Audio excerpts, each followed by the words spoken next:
হে hello আসসালামু আলাইকুম বন্ধুরা, সবাই কেমন আছো? আশা করি তোমরা সবাই অনেক অনেক ভালো আছো। তো আজকে চলে আসলাম যে একটা সুন্দর পরিবেশের মাঝখান দিয়ে পিচির রাস্তা এবং দুই পাশে ধান ক্ষেত রয়েছে। কিন্তু ধান ক্ষেত অনেকে তোমরা যারা শহরে থাকো, তোমরা যারা শহরে রয়েছে তারা কিন্তু এরকম পরিবেশ আর কি দেখতে পাও না।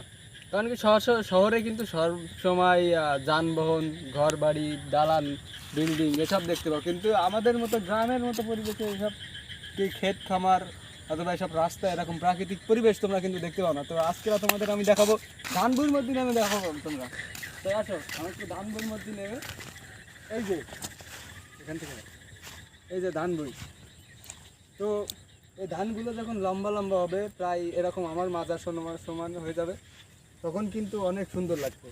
আর এখন দেখো এই যে শীতের সময় এসে গেছে, তো শীতের সময় যেহেতু তার কারণে এখনই আর কি ধানের উপরে শিশির জমা শুরু হয়ে গেছে।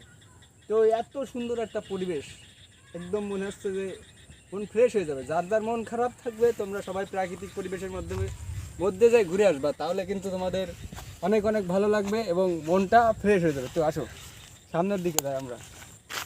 তো দেখতে পাচ্ছি কত সুন্দর আর কি পরিবেশ, অস্থির লাগতেছে, অস্থির পরিবেশ, একেবারে অস্থির। তো এটা কাঁটাযুক্ত গাছ, খেজুর গাছ। এটা হলো খেজুর গাছ, খেজুরের রস গাছে কিন্তু খেজুরের রস হয়।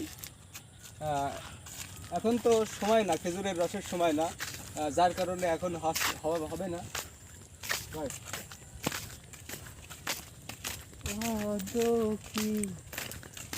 এটা হলো গিয়ে বাবলা গাছ। বাবলা গাছ, যার কাঠ অনেক শক্ত হয়, ভীষণ শক্ত হয় এর কাঠ।